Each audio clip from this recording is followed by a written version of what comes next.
Bonjour, aujourd'hui j'avais envie de vous parler de plantes, pas comme une solution miracle, mais comme des soutiens que l'on connaît depuis très longtemps. Nos anciens n'avaient pas forcément des mots compliqués, abscons, mais ils savaient écouter le corps, le rythme, les saisons et la fatigue. Une tisane quand on était nerveux, un temps de repos quand la digestion était difficile, une plante parfois pour accompagner, mais surtout du bon sens et de l'attention. Aujourd'hui, on a parfois oublié cette simplicité. Alors j'aimerais vous citer quelques plantes, non pas pour vous dire de les prendre, mais pour vous rappeler cette approche douce, mais parfois terriblement efficace. Le tilleul. Le tilleul, par exemple, on le connaît surtout pour le calme et le sommeil. Une tisane le soir, comme le faisaient nos anciens, peut déjà inviter le corps à ralentir. Le romarin, lui, est souvent associé à la digestion et au foie, pas pour forcer, mais pour accompagner, quand le corps est un peu lourd ou fatigué. Le figuier en bourgeon, que je prends régulièrement car il m'est efficace. C'est en gémothérapie que l'on parle de bourgeons, sorte de cellules souches de la plante. Le figuier, par exemple, est souvent évoqué quand le stress se répercute sur la digestion. C'est un lien que beaucoup ressentent intuitivement. Et que dire de quelques autres? Noyer, bouleau, aubépine, cassis, amandier, olivier, sureau, viorne, noisetier, chêne. Tous m'accompagnent quand c'est nécessaire et j'en trouve beaucoup de satisfaction.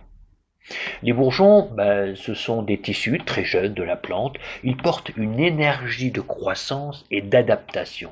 Mais là encore, ils ne remplacent rien, ils accompagnent.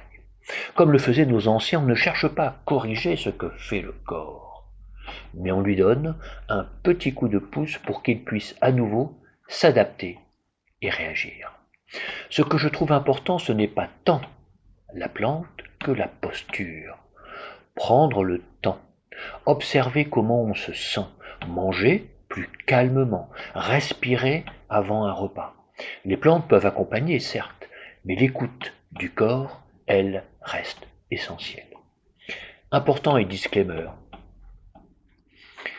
Bien sûr, je le précise, les plantes et les bourgeons ne remplacent pas un avis médical ni un traitement. Ils peuvent avoir des contre-indications et ne sont pas adaptés à tout le monde. En cas de doute, ou si vous avez un traitement en cours, parlez-en toujours à un professionnel de santé. La conclusion, finalement, sans doute, pour avancer, faut-il revenir quelque peu en arrière. Nos anciens pratiquaient déjà l'essentiel. Écouter, respecter le rythme et accompagner le corps avec douceur. Aujourd'hui, formé à l'alimentation thérapeutique, la phytothérapie et gémothérapie, je pourrais vous donner, bien entendu dans le respect des avertissements traditionnels et obligatoires, je pourrais vous donner quelques orientations de plantes et bourgeons qui vous aideront quelque peu, comme je le ferai pour les bases de l'alimentation, mais n'allons pas trop vite. Mon propos, ici, dans ce projet, est d'abord d'acquérir des notions d'écoute de son propre corps et de ses émotions.